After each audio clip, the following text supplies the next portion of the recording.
안녕하세요. 건가파 시인입니다. 이번 시간에는 한글에 대한 오해와 논란 그 세 번째 영상으로 한글 전용이냐 국한문 혼용이라는 주제로 함께 생각해 보는 시간을 갖겠습니다.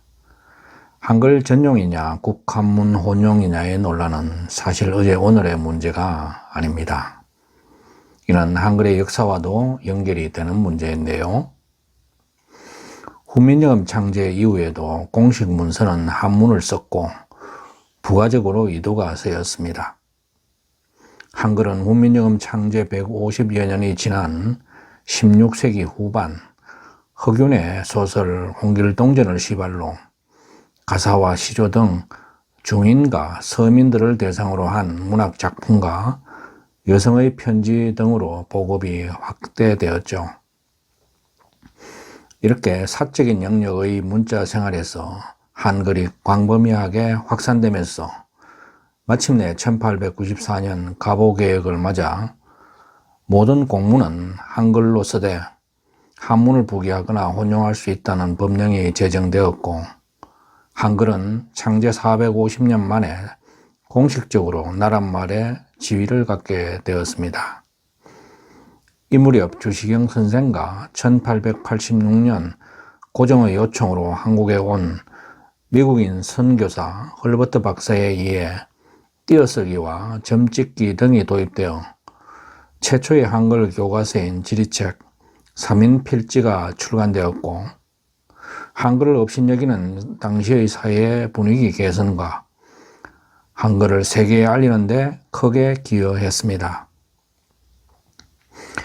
일제강점기 우리말 말살 정책으로 위기를 맞기도 했지만 1948년 대한민국 정부가 수립되면서 외솔 최연배 선생 등의 노력으로 한글 전용에 관한 법률이 제정되기에 이르렀죠.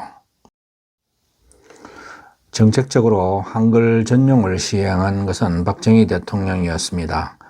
한글 전용을 요구하는 대학생들과 대화를 나눈 뒤 한글 전용의 필요성을 느끼고 한글 전용 5개년 계획을 세워 추진했는데요. 박 대통령은 1968년 광화문과 탑골공원 등의 현판 글씨를 가로쓰기 한글체로 바꾸고 자신의 명패까지도 한글로 교체하는 등 강력한 한글 전용 정책을 펼쳤습니다. 그런데 2005년 노무현 대통령 당시 유홍준 문화재청장에 의해 광화문 현판 글씨가 박 대통령이 쓴 한글체에서 다시 한자로 바뀌는 일이 일어나는데요.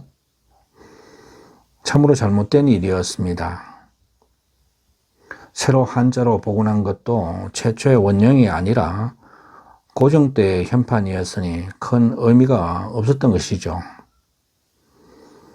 그러니 박 대통령이 쓴 광화문 한글 현판을 교체할 이유가 없었던 것입니다. 더구나 광화문 앞에는 한글을 창제한 세종대왕상이 있지 않습니까? 외국 관광객들에게 한글의 위대성을 이야기해놓고 바로 뒤에 있는 한자 현판을 보면서 광화문과 경복궁의 역사를 이야기한다는 것은 참으로 우스꽝스러운 일이 아닐 수 없으니 말입니다. 박 대통령의 한글 현판이야말로 한글을 전대한 뼈아픈 역사를 반성하며 위대한 한글을 우리의 참 글자로 떠받드는 새로운 전통을 세운다는 점에서 중요한 의미를 가졌던 것이죠. 어쨌든 한글 전용 정책은 논란을 거듭했는데 1998년 김대중 대통령은 공문서에 한자를 섞어 쓰자는 주장에 손을 들어주었죠. 하지만 젊은 층의 한자 사용 일상화는 실현되지 못했고 전사나 정보화가 급속히 진행되면서 한글 전용은 돌이킬 수 없는 대세를 형성했습니다. 1958년생인 제가 학교 다닐 때가 1960, 70년대로 한자 교육이 오락가락하던 가독이었습니다. 그래도 우리 세대는 어릴 때 한자 공부를 어느 정도 한 상황이라 필요에 따라 한자 혼병용을 하는 등 읽기나 글쓰기에 큰 애로를 느끼지는 못하는 상황입니다. 오늘날 한글 전용 문제는 이념의 문제로까지 비화되는 상황인데요. 교육부가 2019년부터 초등학교 5, 6학년 교과서에 사용할 한자 300자 표기 기준을 발표했는데 한글단체와 특정 교원단체에서 학습 부담 증가 등을 이유로 완강히 반대를 했죠. 시험에는 출제하지 않겠다는 단서까지 달았지만 극심한 반대에 부딪혔습니다. 하지만 한글 전용에 따른 부정적인 문제에 대해서는 귀를 기울일 필요가 있다고 생각합니다. 전광진 전 성균관대 교수는 한자를 알고 한글 전용을 하면 괜찮은데 모르고 하면 무식한 사람이 더 무식해진다면서 한글은 읽기는 쉽지만 그 뜻을 알지 못하니 눈뜬 소경객이라고 했습니다. 한글 전용은 한자어나 외래어를 24서의 한글 자모로만 표기하는 방식이기 때문에 결국 지적 능력의 하락, 지식의 하향 평준화를 초래한다는 지적인데요. 독해력과 의력, 이해력, 사고력이 떨어지고 있다는 탄식입니다. 예컨대 전치 6주의 부상을 입었다고 할 때 전치가 무슨 뜻인지 잘 모르고 쓴다는 겁니다. 완전할 전, 다스릴 치라는 한자를 알면 아 그렇구나 하는데 그렇지 않고 문장의 맥락에서 단어의 뜻을 파악하는 문맥 접근법으로는 밥을 제대로 씹지 않고 삼켜버리는 것과 같아 결국 소화불능이 된다는 비판인데요. 그런 만큼 과거처럼 한자를 쓸 줄 아는 정도까지는 필요치 않다 하더라도 한자를 보고 뜻이 무엇인지 정도는 알도록 공교육을 해야 한다고 주장합니다. 그렇다면 한글만으로는 한국어를 제대로 쓸 수 없는 것일까요? 국립국어원이 2010년 발간한 숫자로 살펴보는 우리말을 보면 표준국어 대사전에 실린 표제어 약 51만 개 가운데 한자어가 58.5%를 차지합니다. 고유어는 25.5%로 한자어의 절반 이하입니다. 그런 만큼 한자어를 이해하려면 한자를 익히지 않으면 안 된다는 것이 국한문 혼용의 필요성을 주장하는 목소리입니다. 강원대 국문학과 남기탁 교수는 2013년 월간조선 10월호 인터뷰에서 한글 전용에 따른 지적 수준의 문제를 다양한 사례로 제기했는데요. 초계함의 초계, 조기축회의 조기의 뜻을 이해하지 못하고 또 불국사와 현충사의 사자의 차이를 설명하지 못하는 것이 우리 대학생들의 국어 실력이라고 지적했습니다. 성균관대 한문학과 이명학 교수도 교양과목 수학생들에게 대각선의 뜻을 물었는데 잘 알지 못했다고 했습니다. 또 부모들의 47.8%가 자녀의 이름을 한자로 쓰지 못했다면서 자녀의 이름을 한자로 지었으면 최소한 이름 정도는 한자로 쓸 줄 알아야 하는데 그렇지 못한 것이 오늘의 현실이라고 했습니다. 경제부총리를 지낸 조순 총리는 경제학자로서 많은 책과 논문을 썼지만 한글만 가지고는 제대로 된 책과 논문을 낸다는 것이 어렵다는 것을 절감했다고 했습니다. 이한동 전 총리도 세종대왕 스스로 용비어천가를 통해 한자와 한글의 혼용을 보여줬다면서 한글 전용이 우리 국민의 단순 문명률을 낮췄지만 고급의 활용과 문자의 이해도는 더욱 낮아져 실질적인 문명률은 높아졌다고 지적했습니다.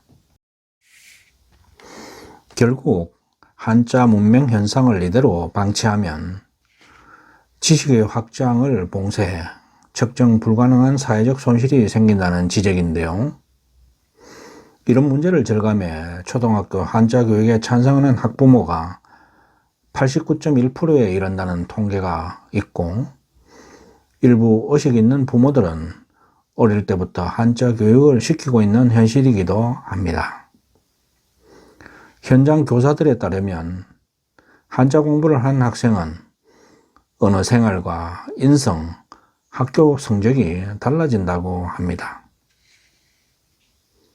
유네스코가 2013년 OECD 국가를 대상으로 국제 성인 역량 조사를 실시한 바 있는데요.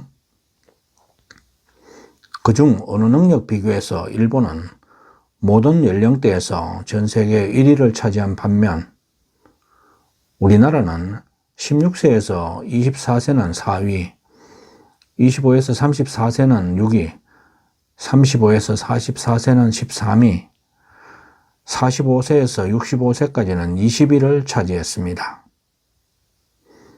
일본에 비해 우리나라는 나이가 들수록 언어 능력이 떨어진다는 결과인데요. 물론 독서 시간의 차이도 있겠지만 한자를 혼용하는 일본과 한글 전용 정책을 펴는 한국의 어문 정책에도 그 원인이 있다고 전문가들은 지적합니다. 하지만 한글 전용을 주장하는 사람들은 이런 주장을 일축하죠. 낱말의 뜻을 파악하는 데 필요한 것은 처음과 독서, 토론 등을 통한 맥락의 이해이지 꼭 한자로 표기를 해야만 뜻을 알 수 있는 것은 아니라는 반박입니다. 전통문화와 학문의 수준을 지킬 필요성도 인정은 하지만 그 해법을 한자 혼용해서 찾는 데는 반대하고 있죠. 한글 전용을 주장하는 이들도 한자를 무조건 배제하자는 것이 아니고 한자어를 쉬운 우리말로 바꿔서는 순화의 방향을 제시합니다.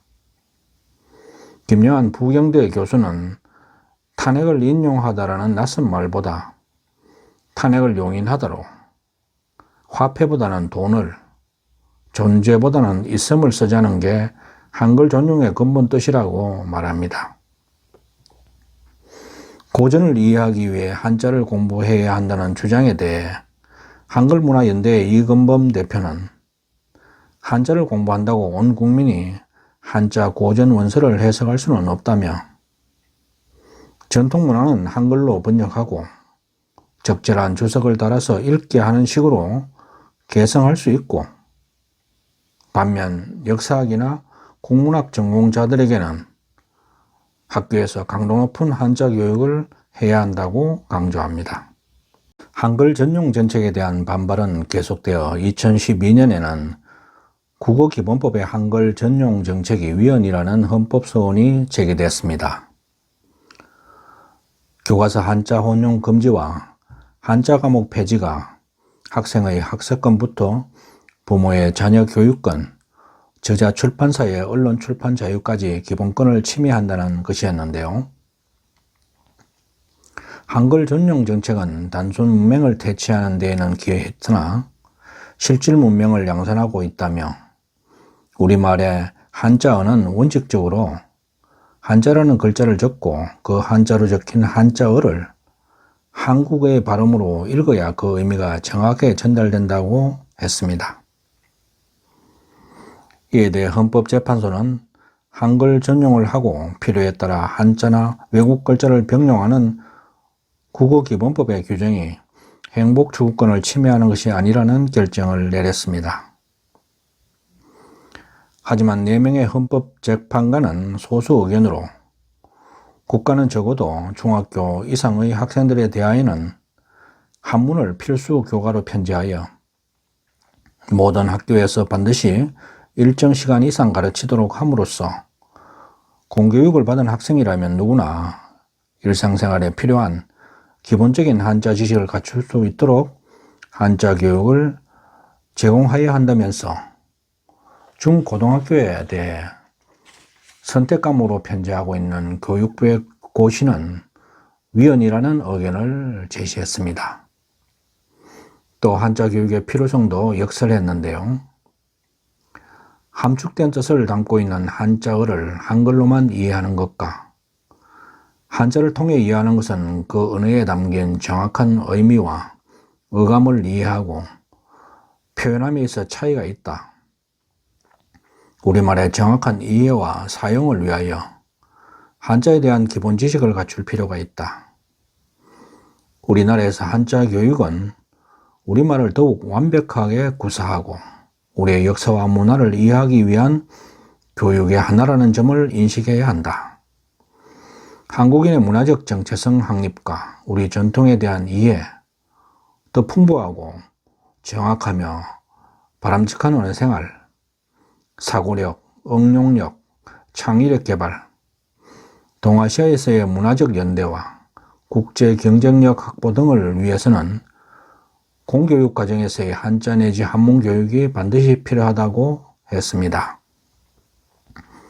헌법재판소의 이러한 소수 의견은 교육부와 문화체육관광부도 존중할 필요가 있다고 봅니다. 한글 전용과 국한문 혼용 주장이 이렇게 첨예하게 대립하고 있는데 그렇다면 바람직한 대안은 없는 걸까요? 저는 세종대왕이 훈민정자가 아닌 훈민정음을 창제하고 시범을 보인 국한자 병용이 현실적인 대안이라고 생각합니다. 물론 한글로 충분히 의미 전달이 되거나 한글로 풀어서도 문제가 없는 것은 최대한 한글 표기를 하되 그렇지 않은 단어는 국한자 병용이 바람직하다고 봅니다. 국어기본법도 공문서 작성 조항에서 한글로 작성하되 뜻이 정확하게 전달하기 위하여 필요한 경우에는 한자나 외국 글자를 쓸 수 있도록 규정하고 있어 국한자 병용을 허용하고 있죠. 한글이 정보화 시대에 유용한 도구이지만 세계화를 감안할 때 한자를 소홀히 해서는 안 된다는 지적도 새겨들어야 합니다. 세종대왕께서 한글을 창제한 핵심 목적 중 하나도 우리말 발음의 표준화에 있었던 만큼 모든 글은 한글로 표기함을 원칙으로 하되 의미를 밝힐 필요가 있는 단어에는 한자를 병기하게 되면 글의 정확한 의미 소통으로 한글도 중심언어로 발달하고 전문 분야의 학문도 발전하며 우리 국민들의 정신구조도 적당주의나 부정확성에서 벗어나게 될 것입니다. 소리글자와 뜻글자가 절묘한 조화를 이룬 이상적인 언어 구조를 가진 나라는 우리나라가 유일합니다. 그런 점에서 사람들은 왜 한글과 한자를 커피나 홍차처럼 양자택일해야 하는 것으로 생각할까? 커피와 설탕, 홍차와 설탕의 보완관계로 생각할 수는 없을까? 임은택 전 서울대 교수가 한 말을 우리는 깊이 새겨들어야 할 것입니다. 한글에 대한 오해와 논란 그 세 번째로 한글 전용이냐 국한문 혼용이냐는 여기까지입니다. 오늘 영상 마음에 드셨다면 구독과 좋아요 꼭 눌러주시기 바랍니다. 끝까지 시청해주셔서